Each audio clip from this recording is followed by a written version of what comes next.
অনেক মা ছেলের প্রশ্ন করে, আমি তোরে এত কষ্ট করে লালন পালন করলাম, আর বিয়ে করার পরে বউ তোর আপন হয়ে গেল? এরকম একটা কমন প্রশ্ন আছে না নাই?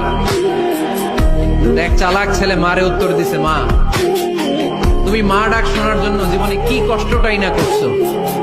আমারে তুমি 10 মাস 10 দিন পেটে ধারণ করছো, এত বড় বস্তা, খাইতে পারতা না, টয়লেটে যাইতে পারতা না, খালি বমি করতে, ওষুধ খাইতা। 10 মাস পেটে ধারণ করলা, 2 বছর দুধ খাওয়াইলা, আমার পেশাব পায়খানা পরিষ্কার করলা। এরপর 2 বছর বয়সে 3 বছর বয়সে আমার মুখে বোল ফুটলো, তখন আমি তোমারে ডাকতে শুরু করলাম, মা মা। এই মা ডাক শোনার জন্য তুমি এত কষ্ট করলা, আর পরের বাড়ির মাইয়া বাড়িতে আইসাই তোমারে ডাকা শুরু করছে মা মা। তো যেই লোক তোমারে মা ডাকে তারে আমি ভালোবাসবো না কেন মা? ঠিক কিনা? আমার মুখের মা ডাক শোনার জন্য তুমি এত কষ্ট করলা, কি কষ্ট। আর পরের বাড়ির চিনি না